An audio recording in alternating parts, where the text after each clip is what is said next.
Assalamualaikum warahmatullahi wabarakatuh. Bismillah, alhamdulillah, wassalatu wassalamu ala rasulillah wa ala alihi wa sahbihi wa man tabi'ahu wa mawala. Amma ba'du.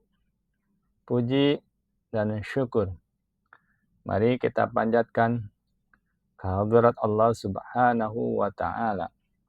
Juga salawat serta salam semoga selalu tercurah kepada junjungan kita baginda Nabi besar Muhammad sallallahu alaihi wasallam, para keluarganya, sahabatnya, dan juga para pengikutnya, yang mudah-mudahan kita semua digolongkan dalam umatnya yang akan mendapatkan syafaatul uzmah di yaumil akhir nanti. Amin, amin, ya rabbal alamin.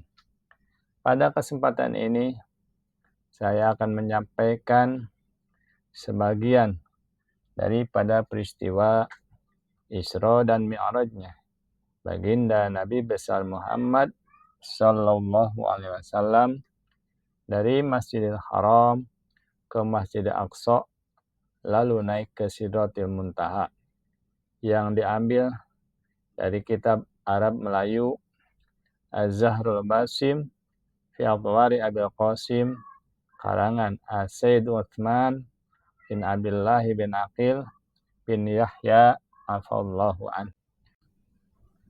Rabbi shrah li sadri wa yassir li amri wahlul 'uqdatam min lisani yafqahu qawli.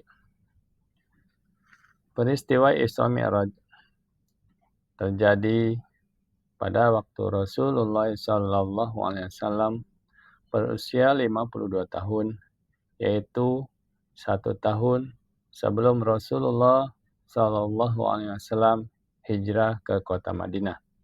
Tepatnya pada malam tanggal 27 bulan Rajab. Pada malam itu Allah Subhanahu wa taala memerintahkan malaikat Jibril, malaikat Mikail, dan para malaikat lainnya turun ke rumah Rasulullah sallallahu alaihi wasallam di Mekah dan mengajaknya ke Masjidil Haram. Kemudian malaikat Jibril membasuh perut dan dada Rasulullah sallallahu alaihi wasallam dengan air Zam-Zam sebanyak 3 kali sesudah dibelah dadanya. Lalu dipenuhi perutnya dengan iman dan segala ilmu, lalu ditutup dengan khatamun nubuwah di antara 2 pundaknya. Setelah itu, malaikat Jibril mengajak Rasulullah sallallahu alaihi wasallam menuju sumur Zam-Zam dan menyuruh berwudu dengan air Zam-Zam yang telah dicampur dengan air telaga Kautsar. Lalu malaikat Jibril mengajak Rasulullah sallallahu alaihi wasallam keluar dari Masjidil Haram untuk memulai Isra dengan mengendarai buraq dari Masjidil Haram ke Baitul Maqdis atau Masjidil Aqsa yang ada di Palestina. Dalam perjalanan, malaikat Jibril memberhentikan buraq di suatu tempat yang dipenuhi dengan pohon kurma, yaitu kota Madinah, yang akan menjadi tempat hijrahnya Rasulullah sallallahu alaihi wasallam, dan menyuruhnya turun dan sholat 2 rakaat lalu melanjutkan perjalanan. Sampai di suatu bukit, yaitu tepatnya di Bukit Tursina, tempat munajatnya Nabi Musa alaihissalam. Malaikat Jibril menyuruh Rasulullah sallallahu alaihi wasallam untuk turun dan sholat 2 rakaat lalu melanjutkan perjalanan hingga sampai di Baitul Lahmi, yaitu tempat dilahirkannya Nabi Isa alaihissalam. Malaikat Jibril menyuruh Rasulullah sallallahu alaihi wasallam untuk turun dan sholat 2 rakaat lalu melanjutkan perjalanan. Dalam perjalanan Isra ini ada beberapa suara yang memanggil Rasulullah Sallallahu Alaihi Wasallam. Pertama, suara yang datang dari sebelah kanan sebanyak 3 kali. Hai Muhammad, perlahan sedikit. Tetapi Nabi Muhammad Sallallahu Alaihi Wasallam tiada menoleh kepada suara itu. Kedua suara dari sebelah kiri sebanyak 3 kali. Hai Muhammad, perlahan sedikit. Tetapi Nabi Muhammad Sallallahu Alaihi Wasallam juga tiada menoleh kepada suara itu. Kemudian dari arah depan datanglah seorang perempuan yang penuh dengan perhiasan seraya berkata, Hai Muhammad, berhenti padaku sebentar. Namun kali ini juga Rasulullah Sallallahu Alaihi Wasallam tidak berpaling kepadanya. Setelah semuanya berlalu, bertanya Rasulullah Sallallahu Alaihi Wasallam kepada malaikat Jibril, siapakah yang memanggil-manggil dari sebelah kanan dan yang memanggil-manggil dari sebelah kiri itu? Dan siapa perempuan itu? Malaikat Jibril menjawab, adapun yang memanggil-manggil dari sebelah kanan itu panggilan Yahudi. Demi Allah Azza wa Jalla, jika saja engkau menjawab panggilan itu, niscaya umatmu menjadi Yahudi. Adapun panggilan dari sebelah kiri itu panggilan Nasrani. Demi Allah Azza wa Jalla, jika saja engkau menjawab panggilan itu, niscaya umatmu menjadi Nasrani. Adapun perempuan itu adalah dunia.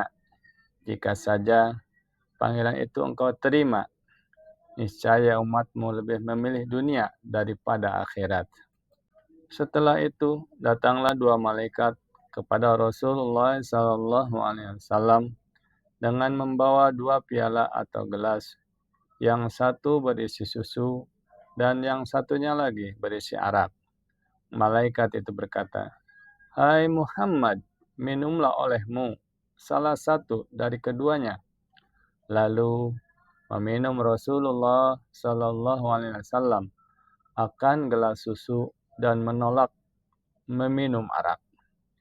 Malaikat Jibril berkata, telah tepatlah olehmu, hai Muhammad, akan kebenaran yang kau minum. Demi Allah Azza wa Jalla, jika saja engkau meminum arak, niscaya kesasar atau sesat umatmu akan agama Islam sesudahnya engkau meninggal.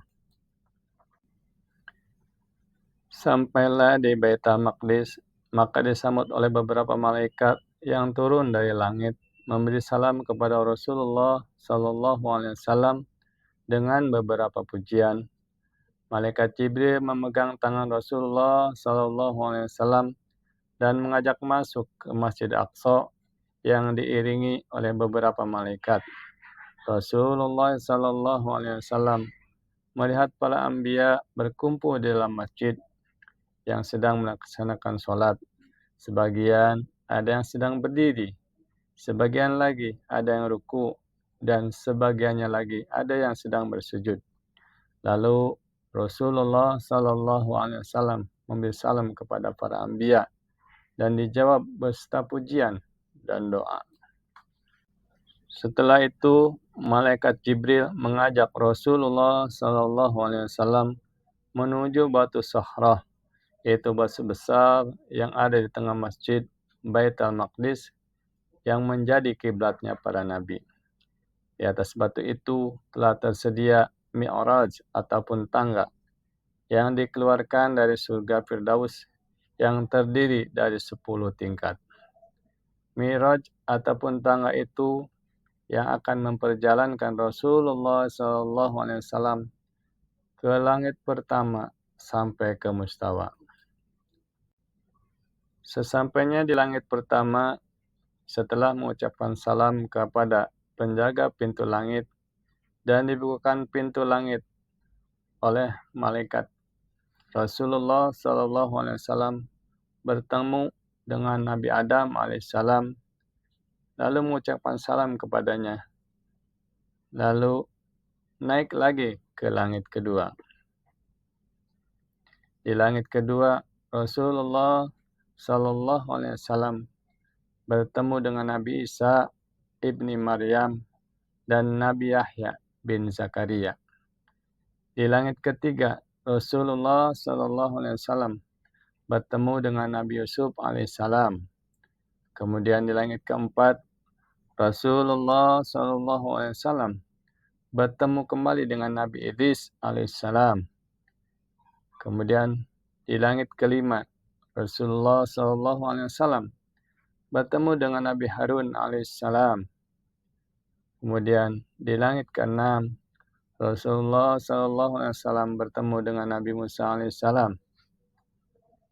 Kemudian di langit ketujuh, Rasulullah Sallallahu Alaihi Wasallam bertemu dengan Nabi Ibrahim alaihissalam yang bersandar di Baitul Ma'mur.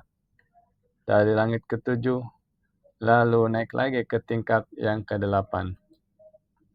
Tingkat yang ke-8 adalah Sidratul Muntaha, yaitu sebuah pohon yang amat besar. Saking besarnya pohon itu, tidak akan dapat dikelilingi oleh orang yang melarikan kudanya selama 70 tahun. Pokok cabangnya di atas langit yang ke-6, kemudian pertengahannya di langit yang ke-7, dan rantingnya sampai kepada malaikat penunggu Arasy. Adapun maqam malaikat Jibril alaihissalam adalah di pertengahan Sidratul Muntaha.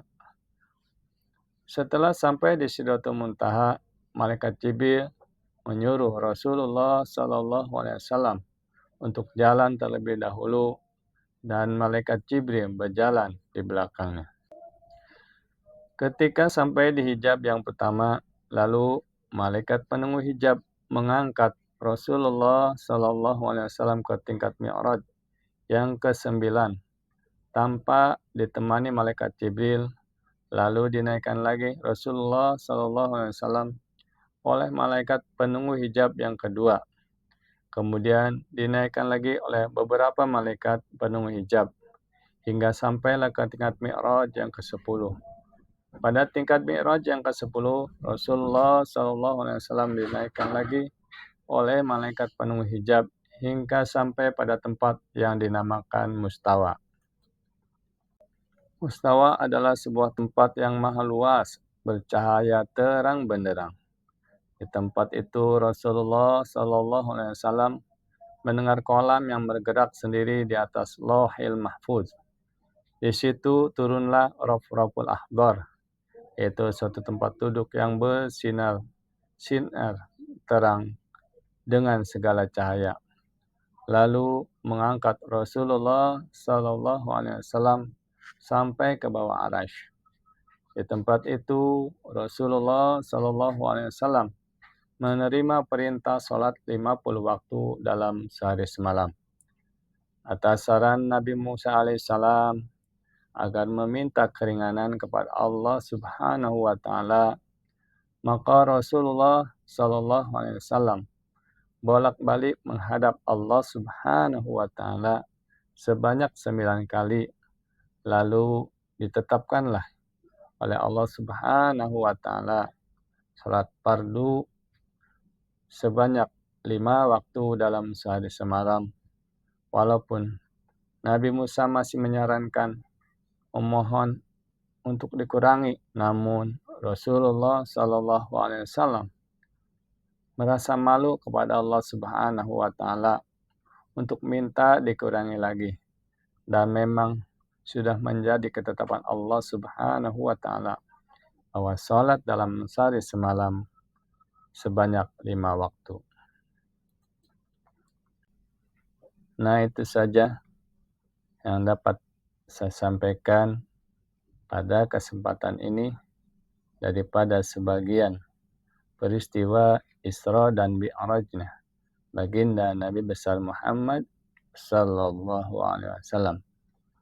Semoga saja kita semua selalu diberikan pertolongan, taufik, dan juga hidayahnya oleh Allah Subhanahu wa taala agar kita semua dapat melaksanakan semua ibadah fardu maupun ibadah sunnah, khususnya sholat yang 5 waktu. Akhirnya, saya mohon maaf sekiranya dalam penyampaian ini terdapat banyak kesalahan dan kekurangan. Sekali lagi, mohon dibukakan pintu maaf yang sebesar-besarnya. Akhirul kalam, wabillahi taufiq wal hidayah. Wassalamualaikum warahmatullahi wabarakatuh.